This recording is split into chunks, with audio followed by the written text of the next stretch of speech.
All right. This is part 2 of the New World Order.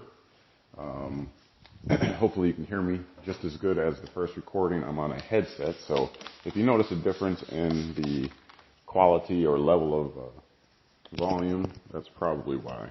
If it's terrible, I'll redo it. All right. But anyways,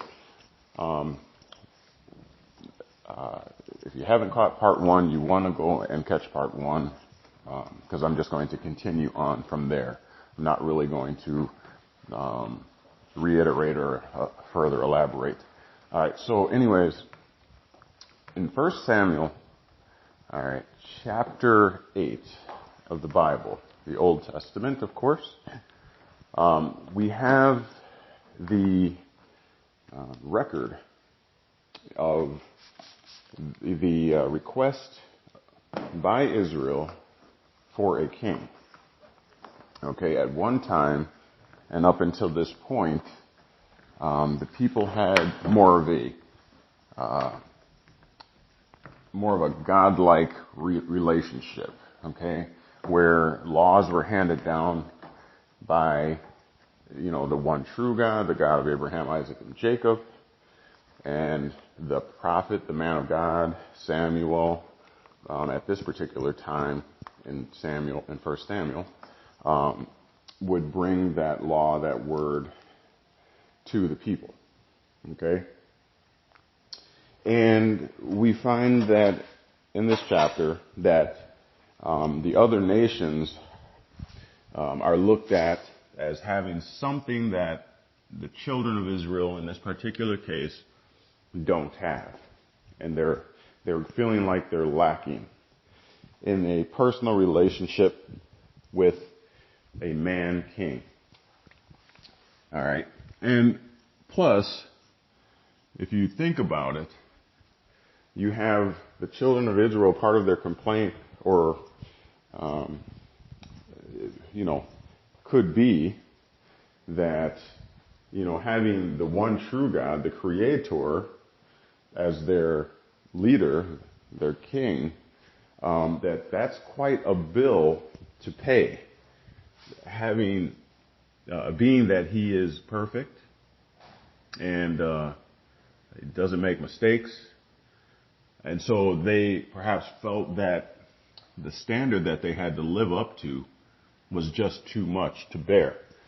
And so here in 1 Samuel chapter 8, you have them saying to Samuel, among other things, that your sons are not walking in your ways.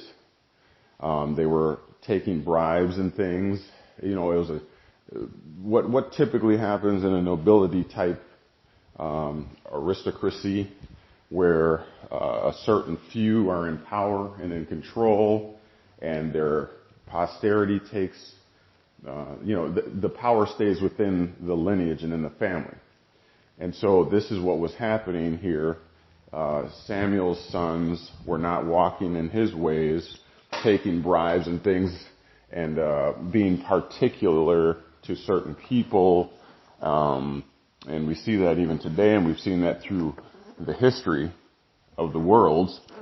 Even here in America, in the beginning of the colonies, we see how the British, the king, was setting up titles of nobility who would come and rule over the people in his place, and they were dealing unfairly and burdening and taxing, and among other things, okay, to the people of the colony. So they didn't want this anymore, along with the high standards of living and the expectations on them. So they said to Samuel, make us a king. Okay. I'm not going to read it verbatim, so you can check it out yourself, but this is basically 1 Samuel chapter 8. All right. And so they said to give us a king, make unto us a king, like the other nations. Okay. We want a man king to rule over us. Okay. Your children aren't following after your ways. They're being particular to people, and we just don't like this anymore. So give us a man king, that we can be like the other nations. And so Samuel goes and he talks to of course, the Creator. And in this talk, he's saying what the people are requesting and petitioning to him for. And he's like, what am I going to do? And so the Creator says to Samuel, hey, give them everything that they want. Okay? Give them everything that they want. All right? And withhold nothing from them that they ask for. And then he made sure to let Samuel know, don't worry about it. Don't feel bad about it. They didn't reject you. They rejected me. Okay, so Samuel goes back to the people and says, okay, that's the way you want it. You want to try this new world order, this new way of doing things, then go for it. All right, who do you want to set up and all this kind of stuff? Let's talk it over. Let's have a committee meeting, and we'll get somebody installed. All right, but Samuel was careful to let them know, okay, what manner of men these will be, and what will happen in response to their request. Okay, it's in other words, it's not going to be all sweet. I'm telling you now, and you might want to rethink this and reconsider having a man king. And so he goes through the whole list of all kinds of things that they can expect. Okay? Let me see if I can remember a few of them. They'll take your sons and they'll make them go before their chariots.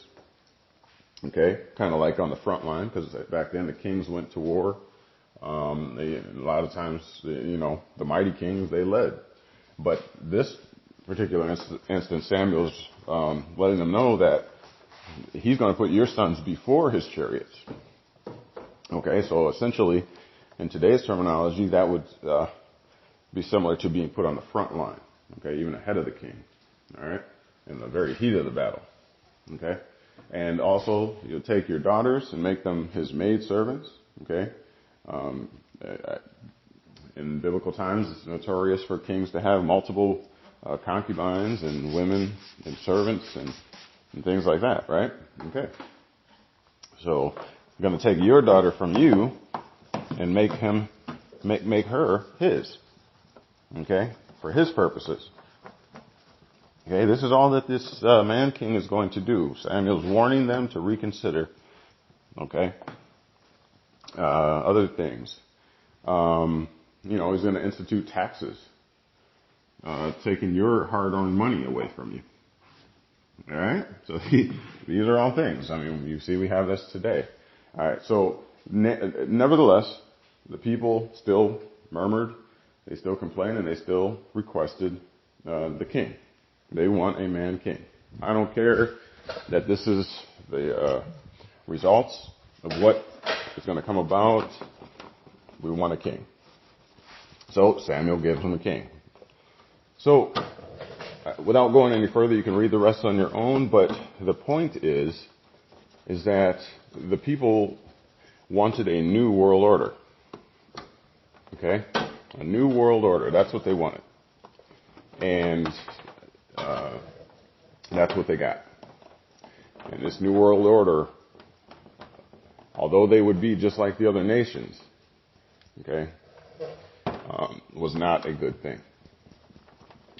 And so, as you fast forward through history, you'll see the same resounding results in every generation or so of the kings and what they have done, and from Saul to David, and David to Solomon, and so on. And you see that they start off good, per se. They start off good.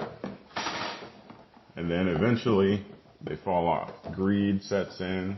Power sets in.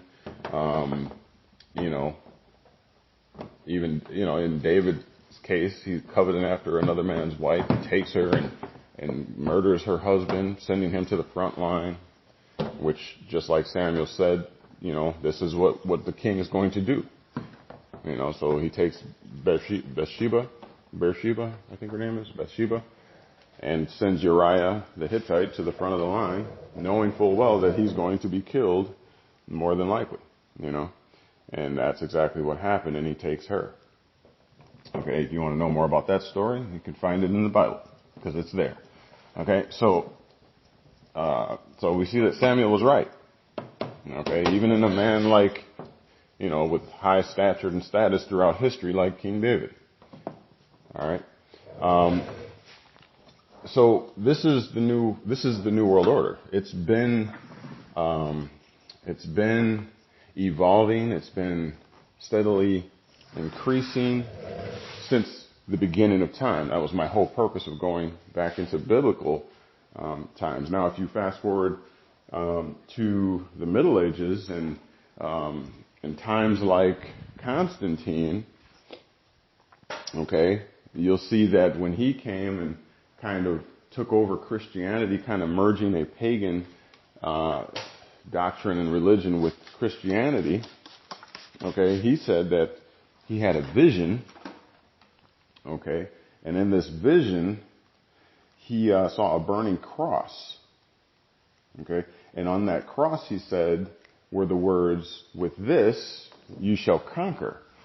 Okay, so his claim is that the God, whichever God that he served, commissioned him to conquer the world with this symbol. Okay, and that symbol obviously is the burning cross. Okay, whether it's burning or not, it's still a cross. Okay, and contrary to popular belief in Christianity and other certain religions, using the cross as kind of the logo for Christianity. Yeah, well, this was actually brought on by Constantine, and he used that symbol to conquer. And you still have that cross, and even today, still conquering. That cross still conquers today. It goes into every country, and it sets up claim in all countries. And usually on the front line of an emergency situation or a disaster relief type situation, that cross is usually one of the first in line to respond. And that cross today would be your Red Cross. Okay? That Red Cross. And then after that, you might see the reservists come in, or the National Guard or something, probably reservists, okay? And they would set up camp there. And then next thing you know, the military's there. And then next thing you know, there's an embassy there. Okay, but that cross still leads the way. And just for information, the Rothschild name came from Amshield, okay? And I believe it's either Amshield or Rothschild means Red Cross. Okay, so you can see the handprint of these elitists even throughout history. Okay, still conquering through that cross. Okay, so anyways, this is part of the New World Order as well. Okay, all because of kingdoms and kingships and elitists and nobility classes all being set up, all right, throughout history. All right, this is what we desire, this is what we wanted, and now this is what we get. This is the result. Whenever man becomes the leader, the monarch, okay, the total dictator, these are the type of results we get. Okay, so that's part 2. Stay tuned for part 3 of the New World Order.